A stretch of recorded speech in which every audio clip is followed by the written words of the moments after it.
Hi guys, how are you doing? It is my hope that you are well. I'm also fine, and I thank God for this other opportunity that He has given me once again to be on the show. And so this is the Vima show, where we deal with love issues, relationship tips, marriage tips, and also inspirational stories that inspire and motivate you. And let me take this opportunity to thank you all for supporting. Continue sharing our content, continue subscribing, and continue supporting us so that we may grow together. And so today we have an amazing guests, yes, who are going to take us through the journey of motherhood. I know this video is past the Mother's Day, but every day, we should appreciate our moms, we should appreciate our mothers. And so thank you so much for coming on the show. We are really grateful to have you on the show. Karibuni sana. Feel free to share your inspirational stories. Najua you've really been through a lot. For you, it has been your first time. You have a story to tell. Yes, and so that's why we are here today. Stay tuned until the end of the show. So, karibuni sana, you can introduce yourself. Thank you very much. I am Joy Mumo, a wife, a mother of one, and I love Jesus. Thank you. And I'm Grace Mweni. I'm a wife and a mother of 2 kids, a girl and a boy. Wow.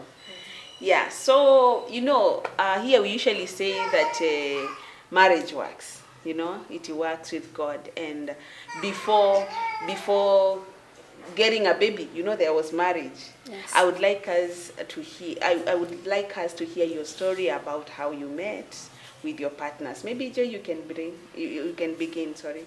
Okay, I met my partner at my workplace. It was very brief, and then I was not even. I never saw him that serious until he became serious, and then as time went on, we started planning about everything, and then God is good. We are where we are. Yes, we thank Him. Okay. Grace? Okay, so mine was my schoolmate, actually my classmate. Yeah, so we met back in 2009. Yeah, so we schooled together. So later on we came and met after so many years. We became friends for a little while. So because we had known each other back in high school, we didn't waste a lot of time dating. Yeah. So we just met, shared our goals in life, what everyone wants, and then we started life. Wow, okay. Yeah, it was that simple. Okay, Grace, let me ask you, how did you know that he was the one? I think just my instincts told me the one, because after sharing what he wants in life, what goals he has, then I knew this is the person I can share my life with for the rest of my life. Yeah. Joy? As for me, okay, it did not take long.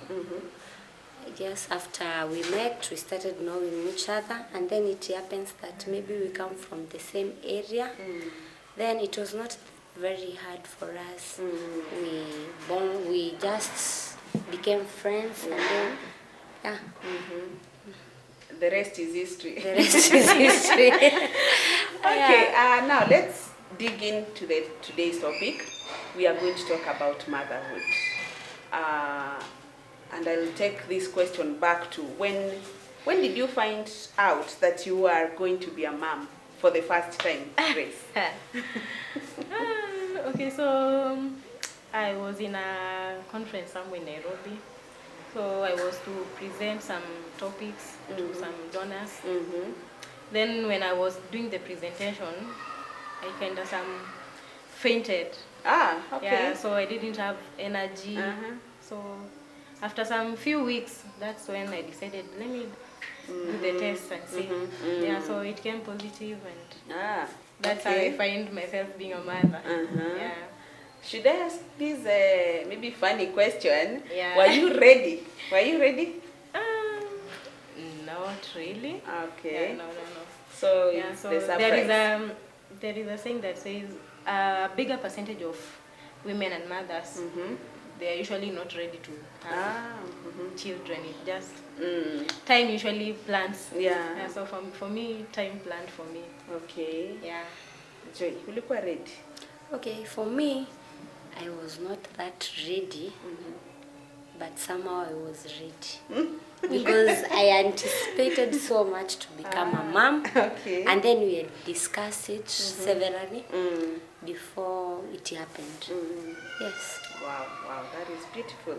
And you know, now being a mom, I really understand that motherhood is so beautiful, although it is not an easy journey. Yes. How was your pregnancy? It was very, very complicated. My first one was just an easy journey. Okay. But I can say my second one was like now my first one. Because it was a very difficult situation. Yeah, I had every time I was going to my antenatal clinics, my blood pressure was very low. I had to be given like 2 liters of water to drink there at instant. Yeah, I had a lot of complication, blood infection. So it was a very difficult journey. Yeah. So my first one I can't share a lot because it was just a small journey. Okay. Yeah, but the second one I really struggled every day to wake up, morning sickness, up to the last day of giving birth. So yeah, so my first one was easy, the second one was hard. So pregnancies are not the same. Are not the same. You know, we are first timers, so yeah, we might be thinking experience ya kwanza itakuwa kama the other one. Okay. Yeah, watu kuwa na hii perception ya because it is your second one, so mbona unajifanya it should be an easy one, but you don't know what to expect. You can and you know, okay, on that point umesema ya kujifanya. You know, most of the people think, okay, most of the men think that women pretend. They think that women pretend. Yeah, some pretend. Maybe unasema unataka chipo this time, unataka kuku, you don't want anything. Did you have an experience of that, Joy? Okay, for the cravings. Okay, I had some fewer cravings. I used to like the kienyeji types, the kunde, those ones. They would go better with me, and I never loved spices. But before pregnancy, mimi nilikuwa mtu wa spices. But during the pregnancy, it was just simple and it was not difficult. I can say it was easy. Yeah. Okay. And then maybe the pregnancy period for me it was not difficult. I was told to exercise so I could walk a lot. And then the giving birth also was not that difficult. God helped me through it. Wow. Yeah. Okay. And sorry for that. There's an issue of those people who give birth through CS, those who give birth naturally, and they think that, you know, when you go through CS, it's not a natural birth. What do you think about that? I think it's all the same, because going through CS, going through natural, it's like you are giving your life out. You don't know utatoka aje. Yeah, and even for CS, you have to go even through labor pain, like the one who is going to deliver normal. So it's just that huyu mmoja amepush, huyu mwingine ame have to cut. Yeah. So I don't think people should see it like it is a different thing or it's a simple one. It's not even simple because it's CS unaambiwa you have to be, they have to cut 7 layers of you before they reach to that baby. So even the healing, if you compare healing ya CS and the healing of a normal delivery, healing is very difficult. You'll see someone struggling to make the first step after going through CS. So I think all of them ni tofauti, ni ngumu. In their own way. In their own and way. I think even motherhood is motherhood, you know? Yeah. It's not about mwenye ameenda CS, mwingine ameenda normal. I think we should all respect mothers for just giving birth, you know? Joy, how was your experience in the CS? Okay, my experience in CS, it was not difficult, but you know, the first time you go to the hospital, you have that mentality of, I'm going to push. I want to push this baby, and you are scared for about the cesarean section. So, but all in all, you are giving birth, just that the other one, it is a bit after the birth you'll just get a few challenges, but the other one is, but both of them you get challenges. Can we maybe share about the challenges that we faced? Did you go through CS? No. Oh, okay. Yeah, I went through CS. The challenges. How was it? How was it after? Okay, how was it after? No, even before. Now, even when I noticed that I'm going for CS, I was tensed, and then I was like, I called my mom. She was the first person I called, and then I told her she should come to the hospital very quickly because I'm going for the CS. And then I asked her to come with the pastor. So they had to pray for me before I go for the CS because I was already scared. Yes, it happened. You know, it is a major surgery. Yeah, it is a major surgery. So we prayed before going for the cesarean section.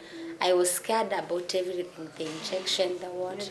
No, I was really scared, but after the CS now, I felt like I really need to rest. Yeah. There's that feeling which comes after the CS. You just need to lie down and rest.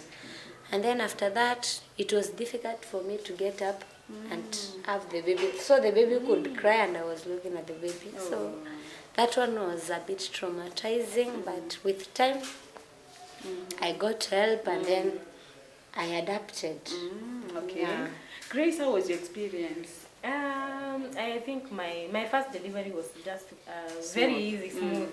Like 10 minutes I was done. But yeah, I didn't even experience labor pains. I just went to the hospital, natapika, naambiwa hebu panda kwa kitanda tuangalie, naambiwa hata wewe wapi leta nguo za mtoto, naambia no, mimi hata sijakuja kujifungua. Naambiwa wewe anytime utapata mtoto. So that was all that. Within like 10 minutes, 5 minutes nilikuwa na mtoto. But now the second one. Nililipia ya kwanza. I went for 24 hours labor pain. Okay. From 5 to the next day 5. And it was really complicated because my baby's head was equiside. It was stuck. Kando. Oh, okay. Yeah, so every time the doctors were trying to push na mkono. So that process ya kupindua mtoto it was very very painful. Okay. Because your tumbo iko kubwa here and then they're trying to insert their fingers huku nje wa try kumpindua. So it was a very difficult one. It reached a point that my doctor aliniambia acha tuombe kwanza na tungoje Mungu because hapa inataka kukaa vibaya. Now because the baby is ready but the head on one side. Wow. So we prayed and we just waited. But God did great because after some minutes, just I don't know what happened. Yeah, so we got the baby, but it was very very painful one. It's okay. I know it's an emotional. Yeah, it's so emotional. Yeah. So one thing I didn't know is that from months when I was pregnant, from 8 months to 9 months, because I didn't go for a scan when I was 8 to 9 months pregnant. So I just knew everything was ilikuwa kawaida. So I was experiencing a lot of low abdominal pain. Oh, you thought it was normal? I just thought it was normal. So I used to walk for like a kilometer and go back and then I'll sleep with very very painful abdominal pains. So I thought it is just normal. Then I googled. You know, with everything nowadays, kitu unaambia unaenda Google. Dr. Google. So I googled and then I found out that those are just normal pains. Zilikuwa zinaitwa what pains. So I thought they were normal. So my doctor told me you should have gone for a scan immediately. You started feeling those pains because it means that your baby alikuwa on a side. So that's why you are having those painful. You are experiencing those pains. Okay. So ungeenda scan kitambo, maybe we could have helped. Yeah, so that's a lesson I learned that ukisikia kitu you just maybe you can share with them. I know someone is watching there is expectant or they are planning to be expectant. Maybe anaweza saidika na hiyo. Yeah, so I learned that wewe ukisikia tu if you feel anything is just not normal, you just go to the doctor. Don't assume. And then don't Google because with Google and then TikTok was also my doctor because I was watching some videos of people sharing the experience. So I used to watch And then on, this is normal. Yeah, until I found myself there. Yeah, we but thank I God. managed. Yeah, we thank God for, well, it was a hard journey. Yeah. Wow. Okay. Any other challenge you feel you faced during the pregnancy period? Like you can't sleep well. You have to spend all the night turning. Sleep this way, it's not comfortable. Mostly when the belly, the bump grows. Yeah. At the last trimester, you can't have a good sleep. Yeah, every position you have is not a good position. Again, you can't even pick kuchukua kitu kuchini. Pia lack of sleep. Yeah. It's very difficult. You can't. Yeah, it's at night and then you are off. You can't sleep. Is it because you're worried about the birth process? No, you are not even worried. You also want to sleep because you have walked. You usually go to the evening walks and the morning walks. Now you have come back, you want to rest. Yeah. Tuseme umelala kitu saa 2 hivi, ikifika saa 5 hivi usingizi inapotea. Yeah. No, you can't sleep. You can't wake up the other person you start talking to. Wanataka kulala, maybe tomorrow they have something to do. And then you are there alone. Wow. Yeah. Now that you've touched on that, there are some husbands who feel that women don't need support during pregnancy. What kind of support do you expect from your husband when you are expectant?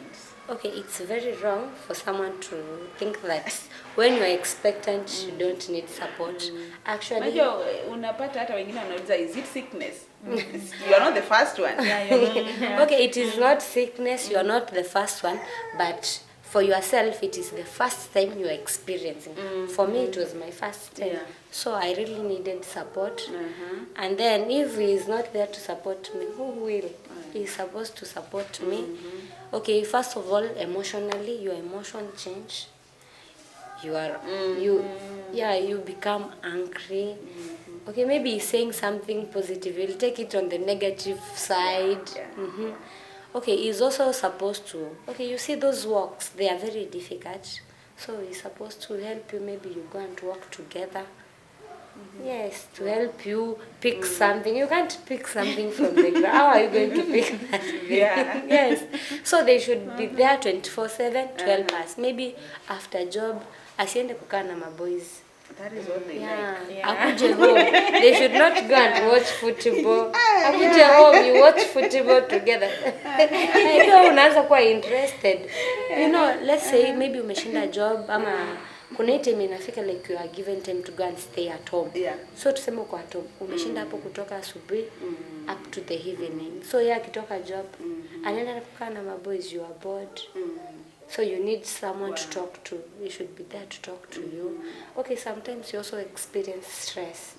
And when you have a lot of stress and a lot of things, I think it will affect the baby. In fact, the pressure, high blood pressure. Yeah. So to avoid all that, you should be there 24/7. For me, you should be there. We talk. You also make life interesting for me because you are feeling like, okay, the face has changed. Everywhere is the nose. The nose has changed. The hands, the legs. Now even when you go to the shop, everybody is looking at. Who is this? Who is this? Because you have changed. Okay, let me ask. Okay, physically, did your body change? Yeah, of course it has to change. Joy, my body changed a lot. Did it affect your self-esteem as a lady and as a wife? Yeah, as a lady, sometimes generally, someone could just stare at you and you're like, hey, let me just hide it a little bit. What are those funny comments people made when they saw that you really had it weight? There are those women who don't keep quiet about anything. And sometimes women are our own enemies. The ladies are the ones who are body shaming others. And then they have that comment. Venye ameadd weight. Huyu kwanza venye amekuwa mkubwa hivi. Let's give her only 2 weeks. Wow. Yeah. Any some funny comments that really made you wonder, hey? Maybe sometimes you buy something and then you can't eat it. With pregnancy, you can buy something you want to eat, but then you taste it and uko karibu kuitapika tena. So people will start, unapenda kujifanya. Nini? So those comments, Yeah, so if you can find yourself somewhere and you're not comfortable, maybe you sat down for long, you want to maybe take a walk, rest, but people are just like, see, pregnancy is a normal thing. Yeah, people like, unajipenda sana. Yeah. Wow. You should be free. Ukijipenda hivyo, you'll have a Difficulty, complicated, in giving There is that point of unajipenda sana, utaweza kupush wewe, utapush. Ukijipenda hivyo mwili And itashikana. to make matters worse, we women are the ones who are doing that.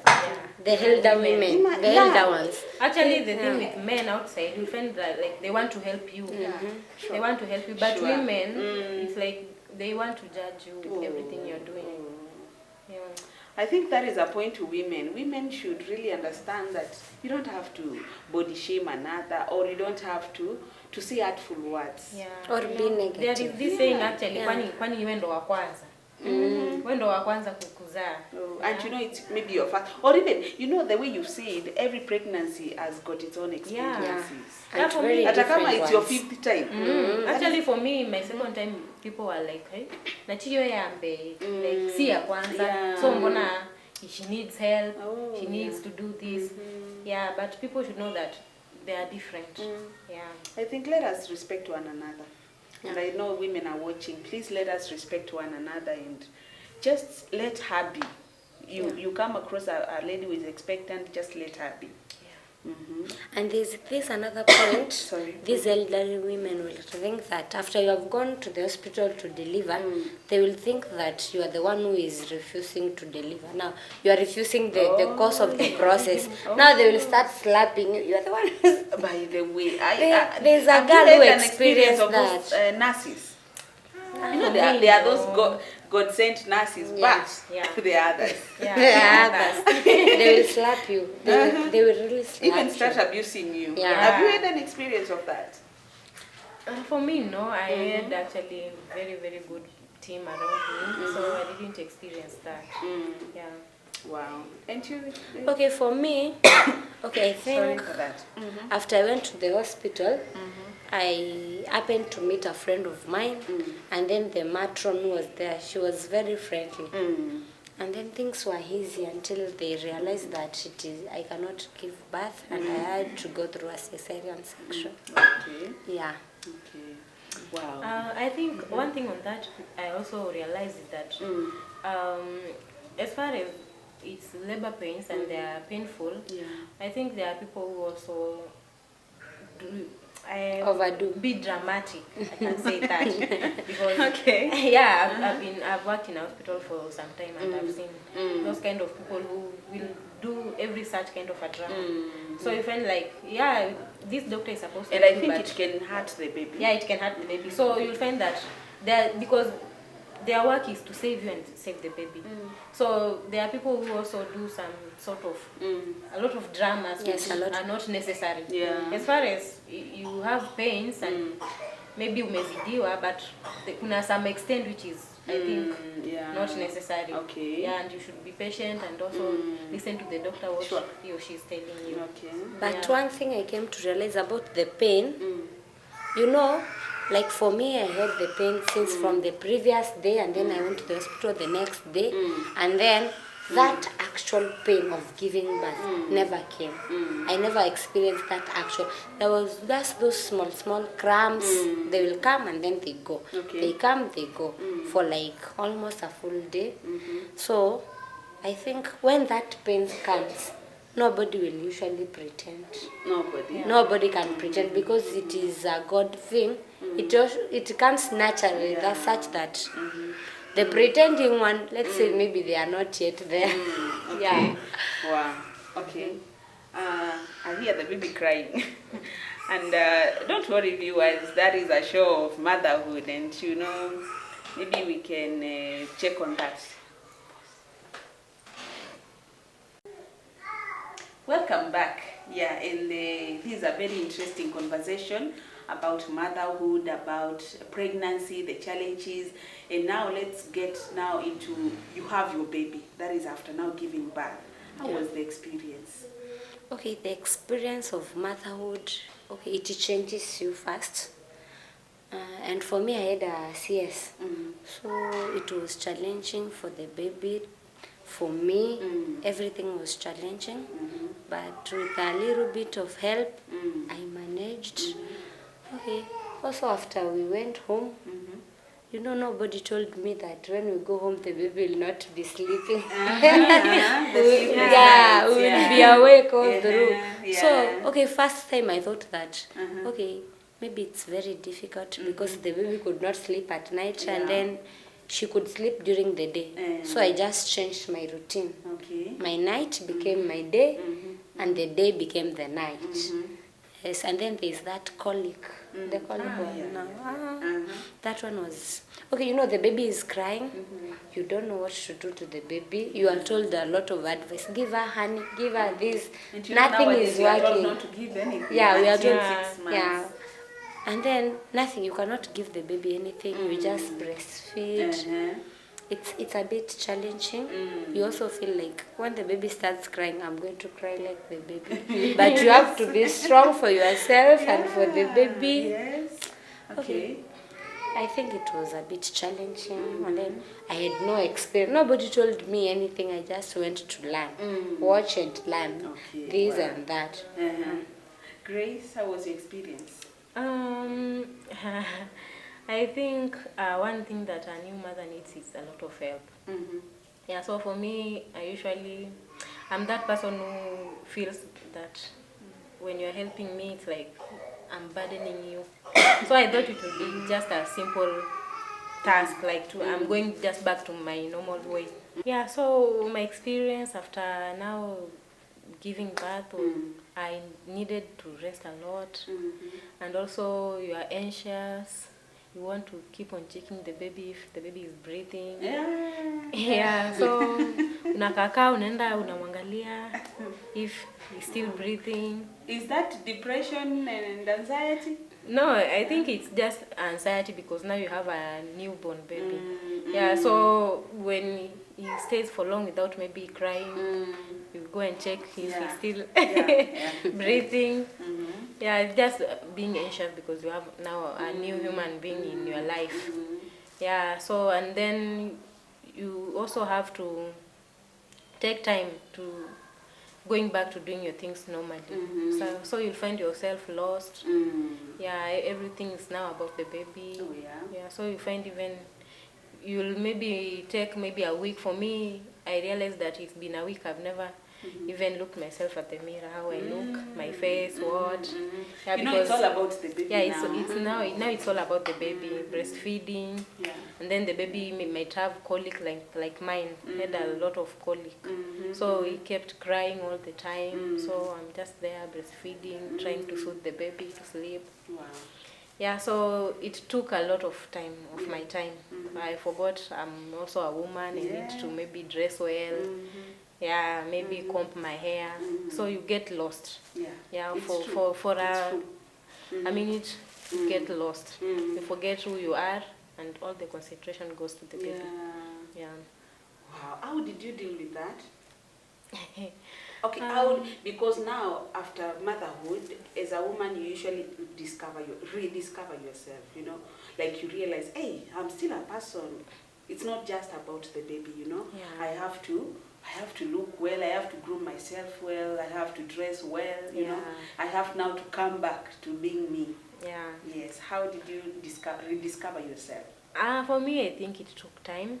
Yeah, I think I got some brush of postpartum depression, I think so. Yeah, because maybe you can share with us. There are so many ladies there who are watching, and maybe they are wondering, hey, am I alone in this? In the society, there is a lot of depression, and that is after delivery. There's a lot of depression in women because they are not supported, or you will also be supported by your husband, but your inner self, that inner person, you might be facing some challenges, or rather it's something you've never been through, Maybe you can share about for me, my baby used to cry a lot, so I could not sleep through the night. We could just sit down, go around the house. He could cry through the night. Then even during the day, he could just sleep with some patterns. 30 minutes he's awake, 20 minutes, 10 minutes. So you find like most of your time you're spending just holding your baby. When amelala, now you have to rush to maybe take a bath. Now you have to rush eat your food, drink porridge, drink soup, do what. So you find like you are lost. So with that, and then it takes a lot of a while, maybe a month. Like for me, it went like a month and a half with those colic pains. So they were going through and through throughout the night. So I think I really forgot about myself. I could find like it's been maybe like kutoka asubuhi mpaka jioni, I've not taken a shower. When I don't have anyone near me to help me. So when I'm left alone in the house, so I find like I've not done anything. It's just the baby. When he sleeps now, you even forget to eat or maybe take a bath. You just sit there and get lost in your thoughts.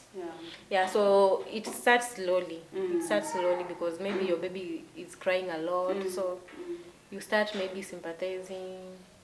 You might even start crying with the baby. There's a time I cried, and it was my second born. Normal. I used to hear stories that mtoto wangu analilia pia mimi nikamjoin kumlia, but now with my second born. And mostly when they are sick. How the first sickness, you know that kahoma? Hey, how was it for you? With my second born, he got pneumonia when he was almost 4 months. 3.5 hapo hivyo. So there this time I had, it was a communicable. So I went to clinic, and then after 3 days my baby started coughing. So we thought it's just a cough. So tukakaa kwa nyumba until the cough now persisted so much. Now we rushed him to hospital. And then because he's an overweight kid. So when we go to the doctor, alifungua tu tumbo. Akasema this baby is not breathing. And tukashtuka. So he told us mnafaa mkimbiange kwa ward niwaletee your file when you're there already. So he was immediately connected to oxygen. Kwa line. It was serious. Oh my God. So my thinking was, so I could have lost this baby nikiwa naye kwa nyumba. I'm thinking it's a cough and the baby is struggling to breathe well. So we were admitted for like 2 weeks. The baby was on oxygen, supplemental oxygen all through. And then so it was very challenging. I could find myself walking with my chest open and I don't know. I was lost. Because you're seeing the baby is really struggling to breathe, and you don't know any minute anything can happen. Even for the doctors to put him the line, it was a challenge because he was an overweight. So hiyo kupata line ya kuweka dawa, it had to be done by a doctor from the theater. I think he's called anesthetologist. Anesthetologist. So huyo ndio alikuwa anakuja, pia yeye ni kungangana. So mtoto atadungwa mikono huku kila mahali, iishe wamekosa. They go to that time is 3 months, 4 months? 3.5. They go to the next one, wamdunge wakose, waende kwa miguu, wakose, warudi tena kwa mikono. So I could find myself crying, naambia daktari sasa wacha kwanza. So hiyo siku itaenda hivyo without him getting any medication until the next day we come and try again the same process, mikono, miguu. So when we eventually get a line, I was just praying and telling God, wacha tu ikae tu tumalize hii dawa. So it was a really tough situation for me. But I managed. I managed. Although it was How did you manage? I don't know. I think for us mothers, it's usually God who helps us. Because I had all the support from my husband, from the in-laws, from my mother. They were all there through with me. But still, I think I could just get lost. I just had the baby and then I'm just get lost in my thoughts. And then I'm wondering, what if this goes bad? Because it was really ilikuwa mbaya. It was very, very serious because he was overweight. So ilikuwa imemlemea sana, the breathing is struggling. But we managed. Wow, that is a great challenge. And you are strong. You are strong. You are strong. I used to cry. I used to cry a lot. You've made it through. that is an encouragement to somebody. Maybe, you know, they are feeling it's, hey, maybe they are in that situation right now, and they feel, because I'm just imagining a newborn being admitted, you know. He or she cannot express themselves. They don't know how to speak. They cannot tell you I'm in pain. It's so hard, you know. It's really so hard. So, mine was not that difficult as hers. Yeah.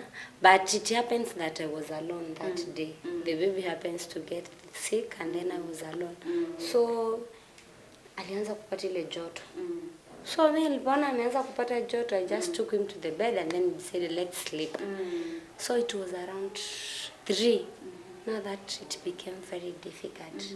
I had to call some help from outside, rush the baby to the hospital, and then the worst thing is that they gave her the medicine which she was not supposed to be given. The wrong medicine? The wrong medicine. What? So the baby turns out to have rashes, and then ni kama mwili inafura. Every time it's like she's expanding, like ukimwangalia amefura kila mahali. So it was very difficult.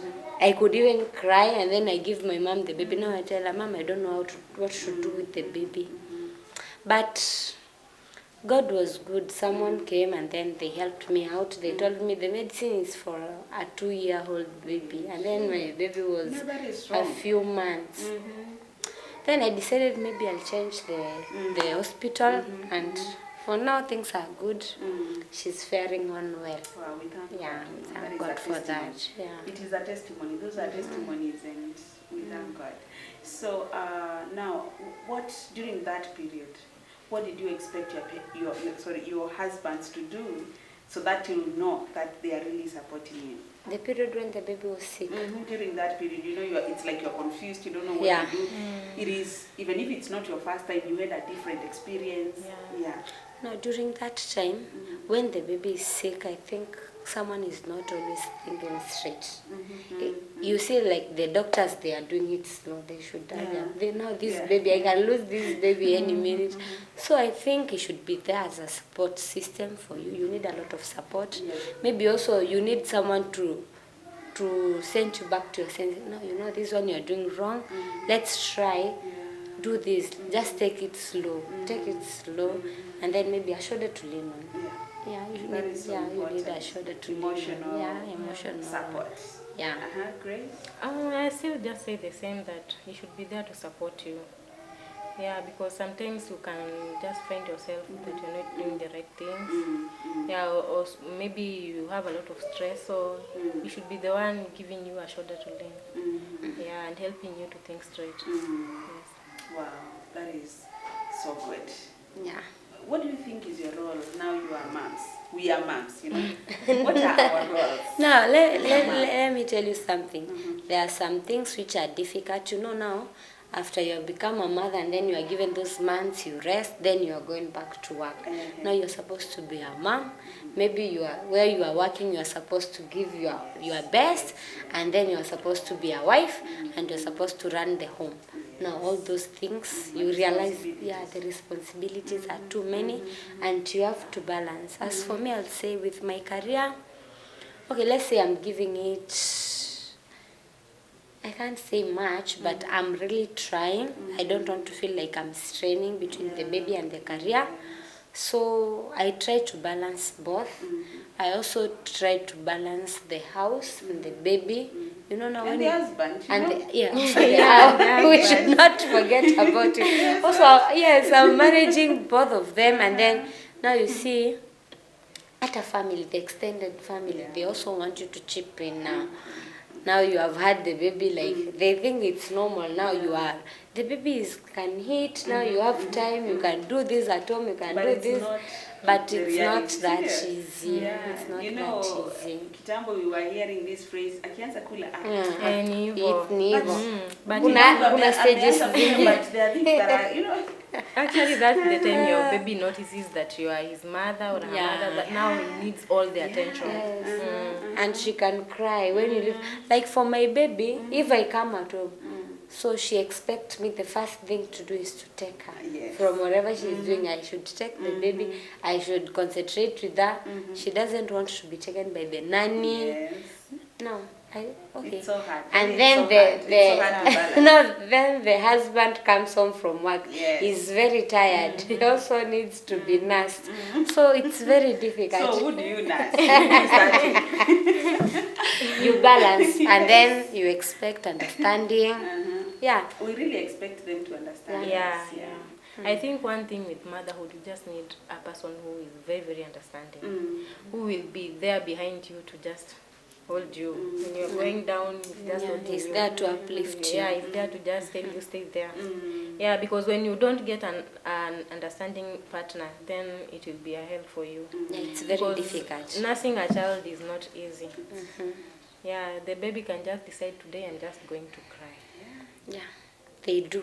They do decide that. So balancing between being a good mother, being a good wife, being just doing house chores, it's really work.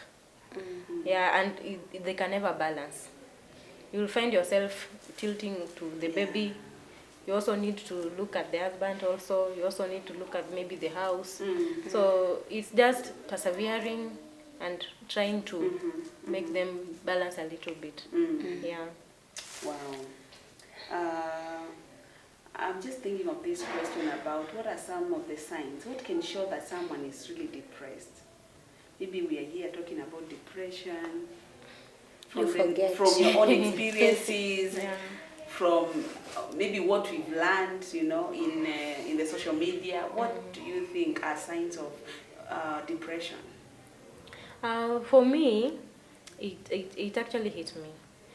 Ningeacha sufuria kwa jiko, napika food, and then I hear my baby crying. So the minute I go and just hold the baby, bas. You forget. I totally forget that I had food in the kitchen cooking. So the next, after maybe an hour, ndio sasa tutasikia harufu ya kuungua. And then you go in the kitchen and you find a mess there. So you have to restart again. So then I realized, what?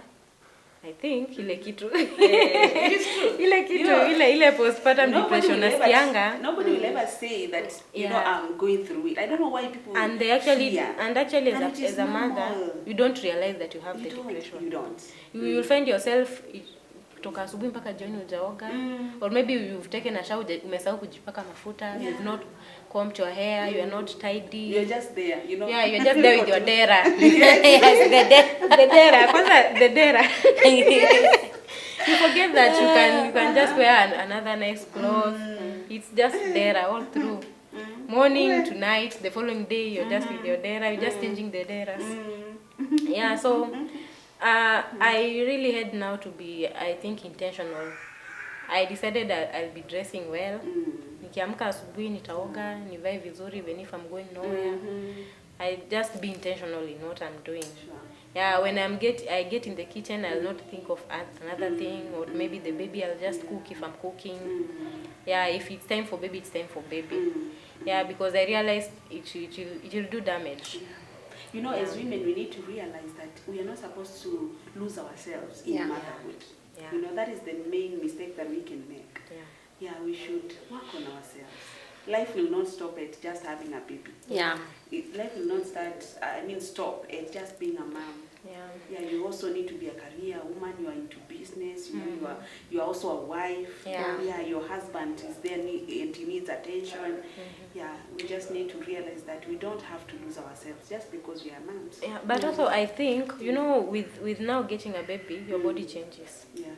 So when you look yourself into the mirror, you're not the shape that you had. Your face is big, your nose is still haijarudi, you still have a fat nose. Maybe you had pimples when you were pregnant. There, you still have the spots. You know? Yeah. So I think and those even the those darkening things, of the I don't know whether you the neck. The darkening. My neck was very, very dark. Yeah. My face is bright, but the neck, it was maka. I experienced it between the neck and then the leg. Miguu yangu is separate. Some side ni dark, the other one is bright. So it was I could not wear short clothes. Yeah. So I had to keep on the deras or trousers, and then So kuna CS and then forget. Sijui kama mli experience forget. You forget. Na forget. Everybody was Easily. complaining about Maybe my I'm phone. supposed I don't to pick meet phones. somebody. Hey, nilisahau. Yeah, or you tell someone, I'll call you, maybe give me that means I call you. Then you remember after 2 days. Oh, I was supposed to call this one. So I thought it was with pregnancy until now I gave birth and then it doubled. I could forget and look for my phone every in the house and then I'm holding it. Unaitafuta unaionyesha kila kitu na umeishika. And then you're asking everybody, did you see my phone? Yeah, Ama and hata you are phone there ina holding ring it. and you Yeah. cannot hear it. Numekaa hapo karibu na you Kama cannot unaenda hear. kwa duka unaiacha hapo. Mimi yangu nimeitafuta na nimeacha kwa duka. Really? The Okay. whole house I turned it upside down. Yeah. Wow. There's this question about what has really changed in your marriages after the baby came. The attention. The attention has really changed. Now you know you have to divert your attention. Now the baby needs you, the husband needs you, the house needs you. Now you have to divide. So when you divide the attention, it becomes difficult. So that's why we are saying we need someone who is understanding. He can understand that it is not his time, it is the time for the baby. Yeah, a lot of things change. Even the friends. The friends. You Some lose of the friends. Yeah, you lose friends. Why do you think that happens? Because now you're not going maybe out the way you used to go out. yeah. You don't have time Yeah, for you them. don't have time for them. Like for me, my friends used to come, but I'm there. I'm feeling, hey, they're making a lot of noise. I'm just looking forward to them leaving. Yeah, like And you it's not that we and are so bad. and you it's know? not that you are bad, but you feel that this is so You are much overstaying. noise. You know, there is that. Okay, the moments after you give birth, visitors Yeah, want yeah. to come. I think they need to understand that you don't have You to need come your in time. Immediately. You need Yeah. your time. I need first to hear. Yeah. Because for me, I was saying, aki hawa watu wanapiga kelele. Aki can they just talk slowly? Waongee tu. I think wanaongea haraka, wanaongea sauti kubwa. Yeah, so I was just nasema mtu anaenda nasikia tu. But I think expectation yao kwetu ina change. The expected. No, you know, we used to go out, we could come and have stories, we could go to places. Now you cannot Now go you to can't places. go. You are so Yeah, busy you can't with the go to the child. places. And then they also feel that you are dividing now the attention. You can't give them the attention. You have to give the baby the attention. So even then they start drifting away from you. So you find out the friendship you had has gone down somehow. Yeah. Yeah, and only you just find yourself on the loyal friends. Yeah. The ones you had are just the one remaining. Yeah. Do you know that you can have a friend whom you cannot count on, but you can have another friend whom you are sure, if I call this baby and I tell her I have an interview, come and stay with the baby, she will stay with her and she will be comfortable wherever you are. But kuna wale wengine ameingia kwa sink, where is the baby right now? You are stressed. Hata ukienda hiyo interview you cannot even concentrate. So I think hiyo ndio inakuanga the difference now. Now you start picking your friend from there. Now this one is a genuine friend. This one, now wengine they will just go. They will But just the loyal ones will remain. Yeah. Yeah. They'll just be with you through all Throughout those the hard journey. times. Yeah. Yeah. For me, I'll say that if you don't still have a baby, just take your time to have fun. Yes. Have fun, go out, jipeleke out, Mostly retreat. for the young couple. Yeah, Yeah. for the young couples. Let them take I can time, just you know, tell them, enjoy take your that time. period. Msirash ati If those are- mmeoana if you leo have and you're dinner planning to have a kid. No. Take even 2 years. Take 3. Yeah. Have time to know your each partner. other. Yeah. Yeah, because it will help you so much. But when you get married and then the next few months you're pregnant, your partner bado hajakujua how you are. Yeah. And then now pregnancy come with emotions, feelings, hormones, mood swings. There's so You're many happy things the that next change. the next minute you're sad. So I think with young couples, you need to take time before you get kids to just know your partner, know his strengths, know her strengths, know their weaknesses, know when she's sad, when she's not, know the emotions. I think that can help also when now during the pregnancy period and motherhood period. Because you already understand this person. Yeah, you understand this person, unajua hii ni pregnancy inampelekesha hivyo. Yes. Yeah, because like for me there was a time we went swimming with my husband and your husband was there actually taking taking photos for another party that was there. And then as we were swimming, wakaeka keki hapo. Hey, I told my husband, hiyo keki lazima niikule. Enda ukaniombea hiyo keki. Nikamwambia hata si swim, hiyo swimming imesha. Hiyo keki yake inakaa tamu, nataka hiyo keki. And then my husband was like, hey, si hata ungoje tutaenda kubai tukifika hata. Nikamwambia, ile inakaa tamu, hiyo ndio unataka. Ile. And you have to go and tell your husband, tuombee tu ile keki kidogo. The cravings. That is the understanding that but he understood me.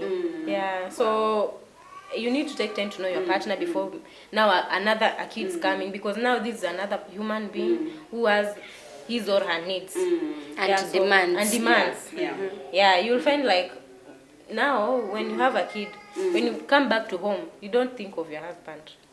Tuseme tu kweli. It's true. You just think, first of all, ukikanyaga kwa nyumba, the person that is in your mind is your kid, then your husband. Even for him is like that. He comes to the house and the first thing where's the baby? It's the baby, Yeah. not you. Yeah, so take your time to have fun with your partner. Yes.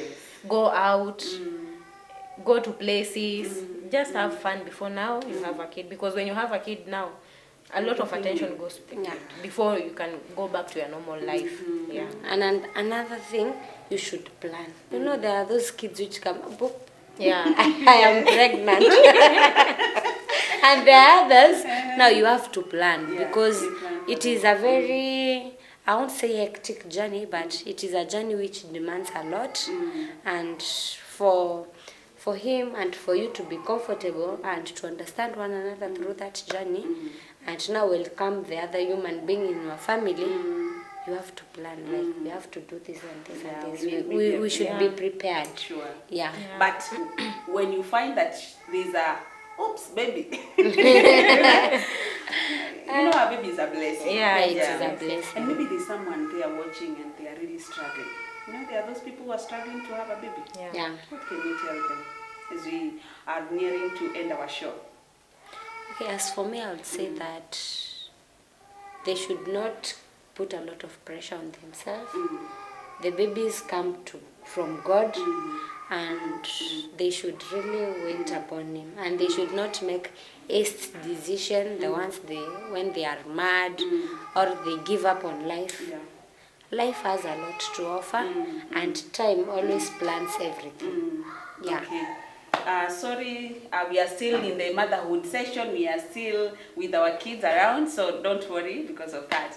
So Grace, as we conclude, what can you tell my people?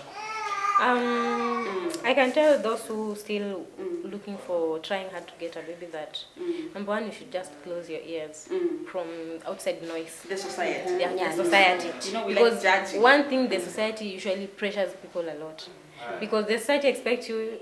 Today you got married, the next few months we should see you pregnant, and then when 1 year goes by, no baby, 2 years, now they start questioning, hi, kwani. Yeah. And then they usually have this mentality, maybe you aborted a lot of babies, now that's why you can't have a child, because now the blame first goes to the woman. Yeah.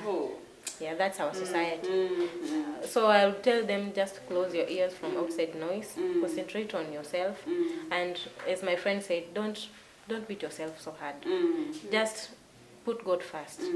Yeah, leave God to everything. Yeah. And then take your time and be slow, because it is your body. And when your body decides I'm doing this, you have just to take it slow. So don't put a lot of pressure on your body. Yeah, don't take a lot of stress medication. yourself. Don't stress yourself, because also stress affects your affects how you can get a baby. So just take your time. Just allow your body to go through the process slowly, and then put God first. Yeah, for the new mothers, it's a process and it is a hard one. Yeah, motherhood doesn't have a manual like the way TV inakujanga na manual. So it's you to learn your baby, how the baby is communicating, what the baby wants. Yeah, because with people, with Google, with TikTok, everybody will give their own ideas. ideas. their lessons, how they did things, But the experiences. and the experiences, and they're different. Yeah. And with every baby, every child comes with their own demands and their uniqueness. So you should give your child a lot of time. Yeah, and time flies. With no time, they will be all grown up, and you will miss to have them when they were small and do things differently. Yeah. So I'd say give your baby all the time they need. Try to understand them. Try to understand every cry that your baby cries. Yeah. What signal is is giving. yeah. Yeah, this is angry, he's sleepy, he's this and that. Yeah. Wow, thank you so much, guys. And so we have come to the end of the show, and it has been a privilege to have you too. So thank you so much for coming. It has been a very inspiring topic, because motherhood is a gift. Yeah. And we need to appreciate ourselves as women, that God has really blessed us to be mothers. And so if also you are there, you are aspiring to be a mom one day, you are there, you are trusting God for the blessing of the womb, it is not late. God is able to do. Continue trusting in Him and waiting upon the Lord.